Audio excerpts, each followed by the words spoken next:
My name is John Tesser. I'm a desert rheumatologist from Phoenix, and I had the distinct pleasure and honor to be asked to moderate the Thieves market. All right, so when I was asked to do this, I was telling people I was going to be moderating this session. I was going around and telling my PAs and some of the docs, and they said, oh, and they had this blank, and they said, Thieves market? What the hell is that? So I thought I'd try and figure out what a thieves market is. Well, certainly we'll start with a thief, and I thought, well, stealing something. Why is this thing called a thieves market? Here's a thief in a suit. Here are boat thieves. And then I came to this slide, which showed somebody stealing medical data information. So, well, we're getting a little bit closer because this is obviously a medical session. This is the real deal, though, a real thieves market, which if you Google thieves market, what you see for the most part are just sites about bazaars all over the world. And then I started to think about pirates, and we're in Florida, so here we have a pirates thieves market. But I found a physician who was trying to steal something with a stethoscope on a safe. Probably not very effective, certainly not a physician as a thief, not a real physician, right? And then I found this, a physician's thieves market. Internists had to steal seats to get into the crowded thieves market session at the internal medicine session, so I was getting pretty close. And finally, I found what I think is the closest of how the thieves market got started. This guy named David Scrace apparently is credited, or he credits himself, with having identified this session, which is a raucous presentation of mystery diseases and their diagnoses, simultaneously shouted answers from an overly large and overly filled conference room. So we ought to get some more people in here. The goal is to guess or, and here's the thing, steal the correct but obscure diagnosis from the presenter.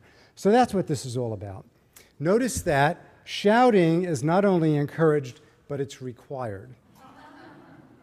And then they talk about somebody presenting a case of something that was hard to diagnose and a guy who drank beer. And one of the options to choose for the diagnoses was binging on beer, and 8% of those there chose that option. Okay, so anyway, we're going to get started. I made an unwitting error. I only got 2 cases submitted by the deadline of April 1st, and some people were submitting Word documents, and I was telling people, no, you have to submit PowerPoint presentations. Those are the directions. So by April 15th, I had about 6 people submitting cases to me in different varying forms of a final conclusion. And then at the end, when I was deciding which cases to accept, I wound up accepting all of them. So the only problem is we don't have that much time to get through it, but fortunately, Dr. Alan Martin, who's giving his session afterwards, is very agreeable and gracious to allow us to go over a little bit, because so having said that, Dr. Rika Gupta is going to come up and present her case first. And you better know something about this. Good afternoon. I'm Richa Gupta. I'm from St. Louis, Washington University. First of all, I would like to thank both McLean's and Dr. Tesser for giving me this opportunity.